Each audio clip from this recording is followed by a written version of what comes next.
오늘 하루도 우리에게 넘쳐나기를 소망합니다. 오늘은 온전한 복음이라는 제목을 가지고 함께 말씀을 나눠보고자 합니다. 우리가 지금 읽고 있는 18장 그리고 19장의 내용을 보면 바울이 고린도를 떠나서 에베소와 안디옥으로 향해서 주의 제자들을 위해 그들이 굳건하게 하나님의 사람으로 세워지기를 원하는 그 목적을 가지고 그들에게 다가가는 여정을 함께 보여주고 있습니다.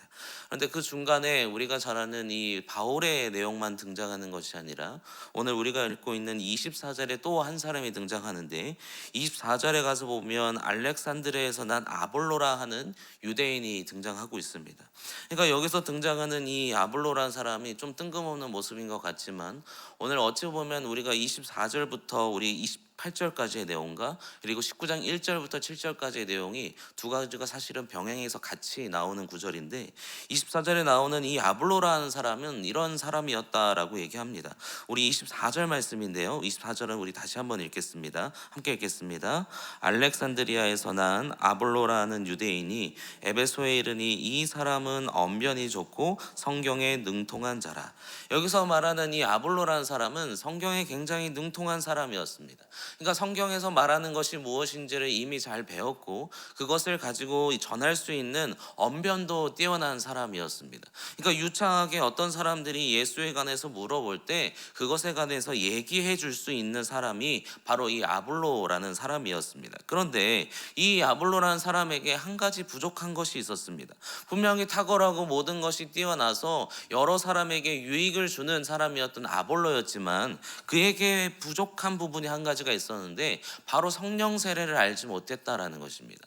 그래서 이때 당시에 이 바울의 그 가르침을 받았던 브리스길라 아굴라가 이제 아볼로가 열심히 말씀을 전할 때 그 자리에 있었던 거예요. 그래서 그가 열심히 말씀을 전할 때 그가 어떠한 말을 전하는지 듣고 나서 그에게 없는 것을 그를 데려다가 그에게 풀어주죠. 하나님의 도는 이렇습니다. 당신이 알지 못하는 성령 세례는 이러한 말씀을 가지고 있습니다. 그러니 하나님이 원하시는 것이 무엇인지를 다시 바르게 전하기를 원합니다 라고 전달을 하고 가르쳐 줌을 통해서 이 아볼로라는 사람이 어떠한 은혜를 얻게 되냐면, 이제 정확하게 하나님의 말씀이 원하시는 것이 무엇인지를 깨달아 나아가게 되었다라는 것입니다. 우리가 잘 아는 것처럼 성경 읽는 거 너무나 중요합니다. 우리가 바르게 하나님의 말씀을 이해하고 묵상하고 열심히 말씀을 듣기 위해서 또한 배우는 것이 우리에게 중요하지만, 그 안에 우리 안에 또 빠지면 안 되는 것이 무엇이냐면 성령의 조명하심이 있어야 한다라는 것입니다. 성령이 우리를 깨닫게 하시고 성령이 가리워진 말씀을 우리에게 정확히 알려주셨을 때, 이 구약의 말씀이든 신약의 말씀이든 우리가 이해되지 않는 말씀이 성령을 통해서 깨닫게 되고 알아져 간다라는 것이죠. 우리가 잘 알듯이 성령이 하는 일은 가리워진 말씀을 바르게 알게 하시는 것입니다. 고린도전서 1장 26절과 27절에 가서 보면 이 비밀은 만세와 만대전부터 감추어졌던 것인데 이제는 그의 성도에게 나타났고, 하나님이 그들로 하여금 이 비밀의 영광이 이방인 가운데 얼마나 풍성한지를 알게 하려 하심이라. 이 비밀은 너희 안에 계신 그리스도시니 곧 영광의 소망이니라 라고 얘기하죠. 여기서 말하는 이 비밀, 이미 감추어졌던, 분명히 성경으로 우리에게 특별 계시로 우리에게 계시되었지만 그 안에 들어있는 그 말씀을 우리가 단지 문자적으로 해석하고 문자적으로 연구한다 그래서 그 말씀을 알 수 없다라는 것입니다. 그러나 감추어졌던 이 비밀을 우리가 언제 어떻게 깨달을 수 있냐면, 성령 안에 성령이 우리에게 조명하심을 통하여서 알게 하실 때 이 말씀이 우리에게 더욱더 풍성한 하나님의 은혜로 주어진다라는 것입니다. 여기서 말하는 요한의 세례는 회개는 있었습니다. 그러니까 요한이 날마다 외치는 게 뭐냐면 회개하라, 날이 가까웠다라고 얘기하듯이 요한의 세례에는 회개는 있었습니다. 그러나 그 속에 예수 그리스도가 우리 위해 대속하시고 구원과 그 은혜가 어떻게 주어졌는지는 성령 세례를 통해서 알 수 있었다라는 거죠. 그래서 이 아볼로에게는 연약한 부분이었던 성령의 부분을 브리스길라와 아굴라가 그것을 채워줌을 통해서 성령의 사람으로 성경을 다시금 바라볼 수 있는 그 시각이 이에게 주어졌다라는 것입니다. 그래서 고린도전서 1장 8절에 가서 보면 바울은 성령 안에서라고 얘기합니다. 다시 얘기하면 우리가 말씀을 정확히 알기 원하고 그 말씀대로 살기 원한다면 그 말씀의 바른 뜻을 알아야 하듯이 그것을 바로 성령이 우리에게 조명하심을 통해서 그 조명하심이 우리로 하여금 하나님의 말씀을 알게 한다라는 것입니다. 결국 아볼로는 이제 성경에 능통한 사람일 뿐만 아니라 성령의 그 귀한 조명하심을 통해 바른 말씀을 알게 되었습니다. 그래서 그가 27절에 가서 보면 이러한 말씀을 하고 있는데요. 27절은 우리 함께 읽겠습니다.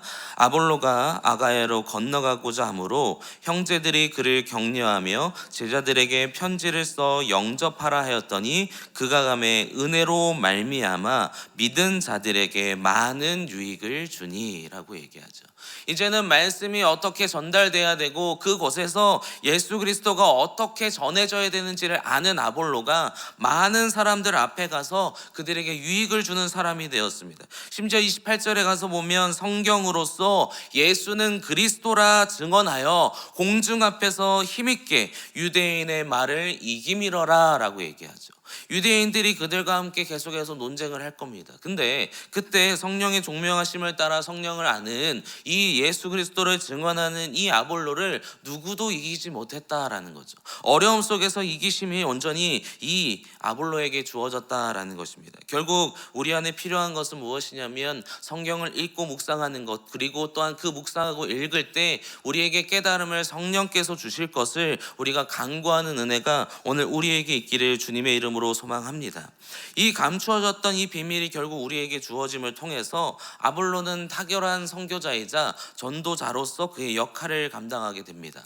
아까 맨서두에 말씀드렸던 것처럼 18장 하반절과 19장 1절부터 7절의 모습이 같이 나온다 말씀드렸는데 19장 1절부터 7절까지의 내용은 다시 바울이 등장을 합니다. 바울도 에베소에 도착하여서 에베소에서 수많은 제자들을 만나게 되죠. 그곳에 만나서 그도 묻습니다. 너희가 어떠한 성령, 어떠한 것을 받았느냐?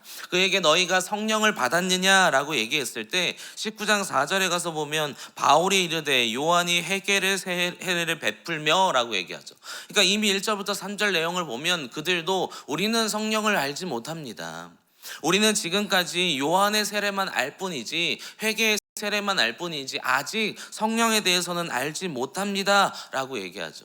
그때 바울도 그들에게 예수의 이름으로 세례가 어떻게 주어졌으며 세례를 통해 어떠한 능력이 나타나며 세례를 통해 영적인 사람은 이러한 은혜를 구해야 된다라는 것을 그들에게 다시 알려주게 됩니다. 그때 기적이 나타나죠. 그들에게 정말 성령이 주어지고 그들이 기적을 통해서 방언도 하고 예언도 하는 사람들이 등장하게 되는 것을 우리가 확인하게 됩니다. 결국 그들에게 주어진 모습은 온전한 자로서 온전한 복음을 받아들이는 자로서 하나님의 일을 위해 하나님이 세우시는 사람으로 변화되었다라는 것입니다. 우리에게도 이러한 은혜가 있기를 주님의 이름으로 소망합니다. 성경을 단지 지식적인 것으로 우리가 깨닫는 것으로 우리가 알고 있는 것으로 그치는 것이 아니라 성령이 조명하심을 통해서 우리에게 어떻게 인도하시기를 원하는지 그것을 깨달음을 통해서 우리의 삶으로 그것을 전하기를 소망합니다. 그래서 오늘 말씀은 우리에게 세 가지의 모습을 줍니다. 첫째로는 하나님의 말씀을 바르게 알아야 합니다. 그리고 두 번째로는 바르게 알게 된 것을 통해서 성령을 의지해야 합니다. 세 번째로는 알게 하신 은혜를 함께 나누는 자가 되기를 소망합니다. 첫 번째, 하나님의 말씀을 바르게 안다라는 것은 우리가 하나님의 말씀을 따라 온전한 말씀을 알게 되면 그 교리를 따라서 우리의 삶을 세워가야 합니다. 우리가 바른 교회를 배우고 바른 말씀을 배웠다라는 것은 단지 그것으로 그치는 것이 아니라 우리가 정말로 올바른 말씀을 들었다, 알아가게 되었다라고 한다면 우리의 삶으로 그것이 드러나야 합니다. 그리고 그 속에서 어찌 보면 우리는 계속해서 묵상하고 연구하고 상고해야 합니다. 우리가 매 순간마다 우리가 큐티를 하고 있는데요. 이 말씀을 읽다 보면 이해되는 말씀도 있으실 거고 이해되지 않는 말씀도 분명히 있을 겁니다. 그러면 이런 말씀들이 왜 어떠한 의미를 가지고 있는지 책도 찾아보시고 아니면 이 병행 구조를 통해서 그 각주로 달려있는 말씀을 함께 찾아보면서 아, 말씀이 이러한 것들을 우리에게 알려주기를 원하는구나 라는 것을 부지런히 연구할 수 있는 은혜가 있기를 주님의 이름으로 소망합니다. 만약에 힘드시면 평신도 훈련을 들어가시면 됩니다. 다 알려주실지는 못할지라도 연구할 수 있는 방법들은 알려드릴 겁니다. 필요한 것은 우리에게 하나님의 말씀을 올바로 알 수 있는 부지런한 연구와 상고함이 있기를 소망합니다. 두 번째로는 바르게 알게 하시는 성령을 의지해야 합니다. 아까 말씀드렸던 것처럼 우리가 말씀을 읽다 보면 걸립니다. 이 말씀이 무엇일까? 이 말씀의 뜻을 아무리 막 묵상하고 연구하면서 이해하려 하는데 이해가 되지 않는 말씀이 있습니다. 그때 우리가 해야 되는 것은 무엇이냐면 성령께 기도하는 것입니다. 성령님, 내가 이러한 말씀이 이해가 되지 않는데 이러한 말씀을 어떻게 이해해야 할까요? 그 이해됨을 나에게 깨닫게 하시고 알게 하셔서 또한 내가 이 말씀을 풍성하게 누릴 수 있도록 하나님 은혜를 주옵소서라고 성령님께 기도했을 때 이 성령의 감동으로 쓰여진 성경의 내용들이 우리에게 풀어지고 이해되는 은혜가 주어질 줄 믿습니다. 그래서 두 번째로는 바르게 성령을 의지함을 통해서 알게 하실 것을 구하는 은혜가 있어야 됩니다. 그리고 마지막으로 우리가 성경도 잘 알았어요. 연구했고요. 또한 기도함을 통해서 성령이 우리에게 조명하심을 따라 우리가 깨닫게 되었습니다. 그러면 우리의 삶에서 당연스럽게 나가야 되는 것이 무엇이냐면 삶에서 그 모습을 전하는 겁니다. 오늘 보시면 아볼로도 이제 성령 세례를 받고 나서 그가 수많은 곳에 나아가 하나님의 복음을 전하죠. 그리고 고린도에서 그가 사역자로서 열심히 일을 하는 것처럼 또한 바울이 그의 복음을 온전히 전달함을 통해서 수많은 사람들에게 하나님의 뜻이 무엇인지 하나님의 일하심은 무엇인지 예수 그리스도가 그리스도라는 사실을 그가 전달하였던 것처럼 우리에게도 그런 은혜가 있어야 한다라는 것입니다. 아까 말씀드렸던 아볼로가 브리스길라와 아굴라를 통해서 깨달음을 얻었잖아요. 그럼 브리스길라와 아굴라는 바울을 통해서 그 복음을 전달받았습니다. 다시 얘기하면 바울이 전달한 복음이 또 다른 사람에게 전달되는 복음의 확장성을 통하여서 하나님은 일하신다라는 것입니다.